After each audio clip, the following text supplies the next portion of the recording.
اگر یہ لوگ تمہیں جھٹلائیں تو آپ فرما دیجئے کہ میرے لیے میرا کرنا ہے اور تمہارے لیے تمہارا کرنا، تمہیں کچھ تعلق نہیں میرے عمل سے اور میں بے تعلق ہوں تمہارے اعمال سے۔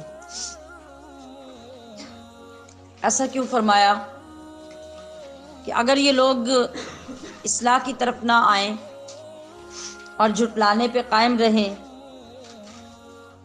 اور ان کے ایمان لانے کی امید ختم ہو جائے تو پھر آخری حل کیا ہوتا ہے کہ تم اپنا راستہ پکڑو اور میں اپنے راستے پر۔ یہی آخر پہ کہتے ہیں نا کہ بس میرا اور تمہارا تعلق آج کے بعد ختم۔ ہم میں سے کسی کے عمل پر دوسرے کی پکڑ نہیں ہوگی، یعنی یہ کہنے کا مطلب کہ اگر تم کچھ غلط کرو گے اور کرتے جاؤ گے تو میں نے اپنا فریضہ پورا کر دیا، اب تمہارے غلط کام پر مجھے نہیں پکڑا جائے گا۔ اور اگر معاذ اللہ تم یہ سمجھتے ہو کہ میں غلط راستے پہ ہوں تو پھر میرے کسی غلط کام کی تمہاری پکڑ نہیں ہوگی، تمہیں یہ ٹینشن نہیں لینی چاہیے۔ جو بھی پکڑا جائے گا اپنے عمل ہی کی وجہ سے پکڑا جائے گا۔ اس آیت کریمہ سے ایک یہ چیز ثابت ہوتی ہے کہ کسی کو نیکی کی دعوت دیں تو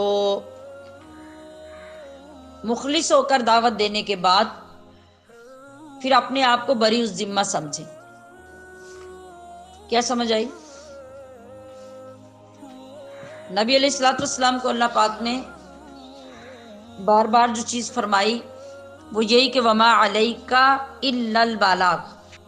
جو انسان تبلیغ کر رہا ہے کسی کو، اللہ اور اس کے رسول کا کوئی حکم سنا رہا ہے، حدیث سنا رہا ہے، قرآن کریم کی آیت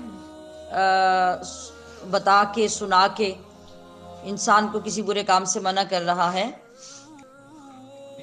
تو اس کی ذمہ داری اتنی ہی ہے،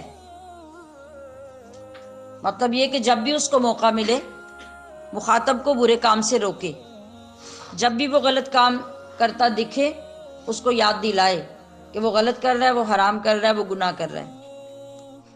اگر وہ یہ سمجھے کہ میں مبلغ یا میں مقرر یا میں خطیب ہوں تو میں اسے پکڑ کر سیدھا کر دوں ٹیڑھی لکڑی کی طرح، تو یہ اس کی ڈیوٹی نہیں ہے۔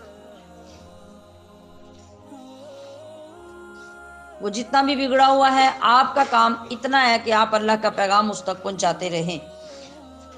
جو ہم بعض اوقات کسی چیز سے پریشان ہو جاتے ہیں کہ ہم اتنے عرصے سے فلاں بندے کو سمجھا رہے ہیں یا اتنے عرصے سے فلاں بندے کو تبلیغ کر رہے ہیں یا اس علاقے میں تبلیغ کر رہے ہیں اور وہاں پہ کوئی اثر نظر نہیں آ رہا تو ہم چھوڑ کے بیٹھ جائیں گے یا مایوس ہو جائیں گے۔ نہیں، آپ کا یہ کام نہیں ہے۔ دلوں کو بدلنا، کسی کو اصلاح کی طرف لانا، یہ سب اللہ کا کام ہے۔ آپ کی ڈیوٹی ہے اللہ کا پیغام بندوں تک پہنچاتے رہنا۔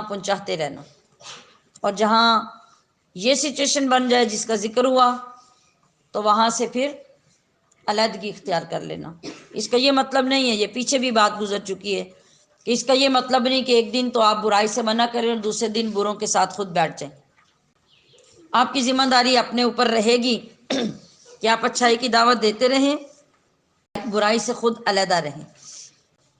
یہاں ایک حکمت عملی بھی بتائی گئی آپ کو کہ جب آپ کسی کے سامنے کوئی بات کر کے بات منوانا چاہتے ہیں تو اس کے دل میں پہلے اپنے لیے نرم گوشہ پیدا کریں، اس کے دل کو پہلے مائل کریں۔ مائل کرنے کا مطلب کہ اس کو اپنے ساتھ مانوس کریں، جس سے اس کے دل پہ آپ کی بات اثر کرے۔ وہ خواہ ڈائریکٹ اپنے ذریعے سے کریں یا انڈائریکٹ کسی اور کے ذریعے سے کریں، کہ اس کے دل میں آپ کی بات کی کوئی ویلیو پیدا ہو، کوئی اس کا وزن اسے محسوس ہو، پھر آپ کی بات فائدہ مند ہوگی۔